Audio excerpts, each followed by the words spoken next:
भारत ने ईरान को ऐसा सख्त संदेश भेजा है जिसकी चर्चा पूरी दुनिया में हो रही। भारत ने ईरान को सीधे अपने विदेश मंत्रालय बुला लिया है।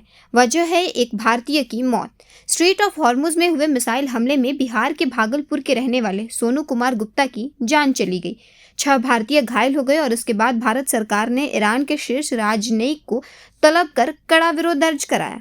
लेकिन सवाल है, आखिर उस जहाज पर क्या हुआ?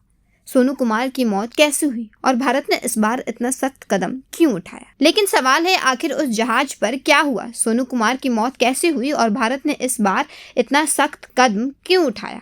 अगले कुछ मिनटों में आसान भाषा में पूरी कहानी समझते हैं। दरअसल पिछले कई दिनों से अमेरिका और ईरान के बीच तनाव लगातार बढ़ता जा रहा है। इसी तनाव के बीच स्ट्रेट ऑफ हॉर्मुज के पास 2 ऑयल टैंकरों पर मिसाइल हमला हुआ। इसमें से एक टैंकर पर भारत के कई नाविक काम कर रहे थे। इसी हमले में बिहार के भागलपुर जिले के रहने वाले सोनू कुमार गुप्ता की मौत हो गई। वह मरीन इंजीनियर के तौर पर जहाज पर तैनात थे। हमले में 6 अन्य भारतीय भी घायल हुए, जिनमें कुछ की हालत गंभीर बताई गई। सोचिए, रोजगार के लिए हजारों किलोमीटर दूर समुद्र में काम कर रहा एक बेटा शायद परिवार से फोन पर बात करने की सोच रहा होगा, लेकिन कुछ ही मिनटों में मिसाइल हमला हुआ और सब कुछ बदल गया। लेकिन कहानी यहीं खत्म नहीं होती।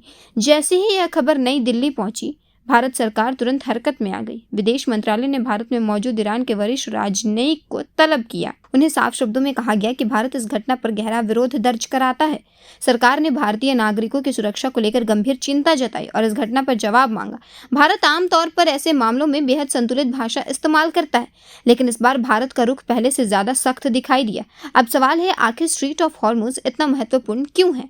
आसान भाषा में समझिए, अगर दुनिया की अर्थव्यवस्था एक शरीर है तो हॉर्मुज उसकी सबसे बड़ी नस है। दुनिया का बहुत बड़ा तेल व्यापार इसी रास्ते से गुजरता है। भारत का भी बड़ा हिस्सा कच्चे तेल का यहीं से आता है। यानी अगर यहाँ तनाव बढ़ता है तो सिर्फ जहाज ही खतरे में नहीं पड़ते, बल्कि तेल की सप्लाई, व्यापार और भारत की अर्थव्यवस्था भी प्रभावित हो सकती है।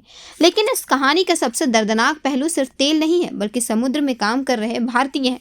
हजारों भारतीय अलग अलग देशों के जहाजों पर नौकरी करते हैं। वे दुनिया के सबसे खतरनाक समुद्री रास्तों से गुजरते हैं। जब भी इस इलाके में युद्ध या तनाव बढ़ता है, सबसे पहले खतरा इन्हीं लोगों की जान पर आता है।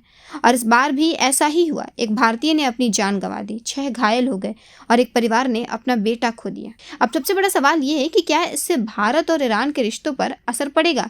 देखिए, भारत और ईरान के बीच लंबे समय से व्यापार, ऊर्जा और रणनीतिक संबंध रहे हैं। लेकिन जब किसी भारतीय नागरिक की मौत होती है तो भारत का विरोध दर्ज करना स्वाभाविक है। यही वजह है कि भारत ने ईरानी राजनयिक को तलब किया। और पूरी दुनिया की नज़र इस बात पर है कि ईरान इस पर क्या जवाब देता है और भविष्य में ऐसे हमलों को रोकने के लिए क्या कदम उठाए जाते हैं। तो पूरी कहानी का निचोड़ सिर्फ इतना ही है, यह सिर्फ एक मिसाइल हमले की खबर नहीं है। यह बिहार की एक बेटी की अधूरी कहानी है। यह समुद्र में काम कर रहे हजारों भारतीयों की सुरक्षा का सवाल है और यह भारत की सख्त कूटनीतिक प्रतिक्रिया की भी कहानी है। आने वाले दिनों में यह मामला भारत ईरान संबंधों और पश्चिम एशिया की राजनीति पर कितना असर डालेगा, इस पर पूरी दुनिया की नज़र बनी रहेगी। आपकी राय क्या है? क्या भारत ने ईरान को तलब करके सही कदम उठाया है? अपनी राय हमें कमेंट करके ज़रूर बताएं और देखते रहें प्रभात खबर। धन्यवाद। प्रभातखबर.com, विश्वास वही, रफ्तार नहीं।